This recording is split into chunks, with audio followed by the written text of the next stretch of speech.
अस्सलाम वालेकुम दोस्तों यूपी विधानसभा चुनाव होने में 1 महीना से भी कम वक्त रह गया है।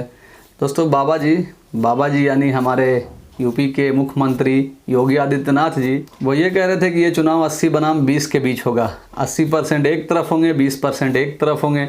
80% सकारात्मक ऊर्जा के साथ आगे बढ़ेंगे और 20% ने जिस तरह से हमेशा विरोध किया है वो इस बार भी विरोध करेंगे। दोस्तों बाबा जी चले थे हिंदू हृदय सम्राट बन के यूपी में इस बार भी बीजेपी को जीत दिलाने और ख़ुद को मुख्यमंत्री बनाने, पर उन्हें पता ही नहीं था कि उनके अहंकार ने उनकी और उनके पार्टी की इस बार यूपी में नैया डुबो दी है। दोस्तों इसका ताज़ा उदाहरण ये है कि यूपी में बीजेपी के मिनिस्टर स्वामी प्रसाद मौर्य ने अपने कैबिनेट मिनिस्टर के पद से इस्तीफ़ा दे दिया है और साथ साथ उन्होंने बीजेपी से भी इस्तीफ़ा दे दिया है और उनके साथ साथ बीजेपी के 4-5 सिटिंग एमएलए ने भी बीजेपी से इस्तीफ़ा दे दिया है। और आज की खबर यह है कि जो दारा सिंह चौहान थे यूपी में बीजेपी के मिनिस्टर, उन्होंने भी इस्तीफ़ा दे दिया है। दोस्तों ये इस्तीफ़े का सिलसिला अभी ख़त्म नहीं होगा, जैसा कि स्वामी प्रसाद मौर्य कह रहे हैं। उन्होंने कहा है कि अभी कम से कम 10 से 15 एमएलए और इस्तीफ़ा देंगे और मिनिस्टर भी इस्तीफ़ा देंगे और सपा प्रमुख अखिलेश यादव भी इसी तरह का दावा कर रहे हैं। दोस्तों जब स्वामी प्रसाद मौर्य ने बीजेपी छोड़ा तो बहुत से रिपोर्टर उनके पास आए। उन्होंने पूछा कि आपने मिनिस्टर पद से इस्तीफ़ा क्यों दे दिया और आपने बीजेपी जैसी पार्टी क्यों छोड़ दी। तो उन्होंने कहा कि बीजेपी किसान विरोधी है, दलित विरोधी है, पिछड़ा विरोधी है और भी बहुत सारे कारण बताए उन्होंने। पर एक ऐसी बात उन्होंने कही जो उस बात को मैं आपको पढ़ के सुनाना चाहता हूँ। इस बात से आपको कुछ अंदाज़ा लगेगा।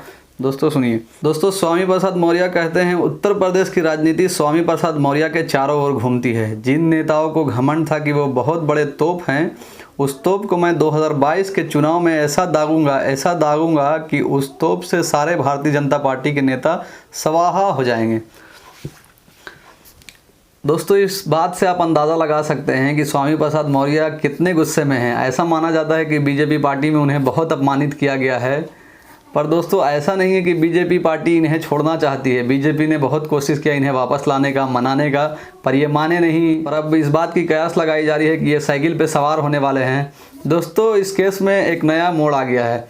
दोस्तों स्वामी प्रसाद मौर्य के खिलाफ एक 7 साल पुराने मामले में गैर जमानती अरेस्ट वारंट जारी हो गया है। दोस्तों आपको पता ही है बीजेपी पार्टी जो है वो बल का इस्तेमाल करती है, पैसे का इस्तेमाल करती है, बात करती है। बात से अगर बात बना तो ठीक है, पैसे से बना तो ठीक है, नहीं तो फिर वो बल का इस्तेमाल करती है।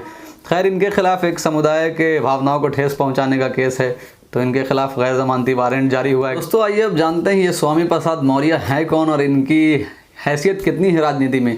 दोस्तों स्वामी प्रसाद मौर्य पिछले 30 सालों से राजनीति में हैं। वो इससे पहले बीएसपी पार्टी में थे और 2016 में वो बीएसपी को छोड़ करके बीजेपी में आ गए।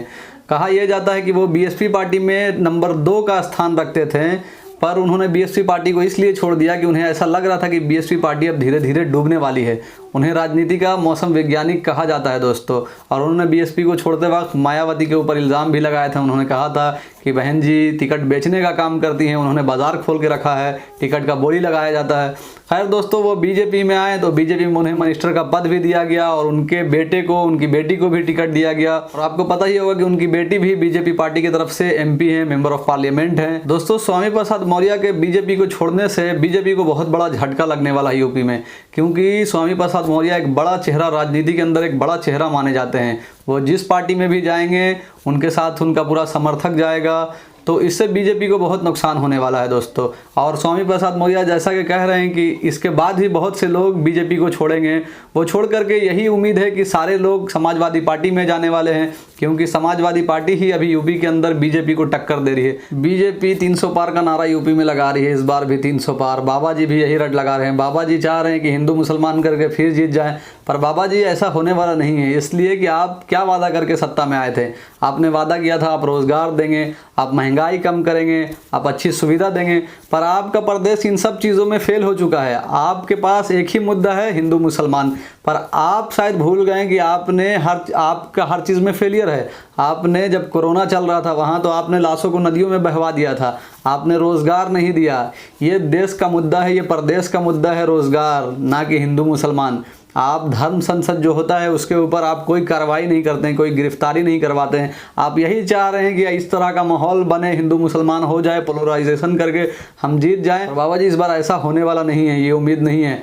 आपको पहले से ही तैयारी कर लेनी चाहिए कि इस बार आपका बढ़िया बिस्तर बंधाने वाला है। दोस्तों चलिए इस वीडियो को अब यहीं पे समाप्त करते हैं, अगली वीडियो में फिर मिलेंगे। दोस्तों अगर आप मेरे चैनल पे पहली बार आए हैं तो मेरे चैनल को सब्सक्राइब कर लें, मेरे वीडियो को लाइक और शेयर करें।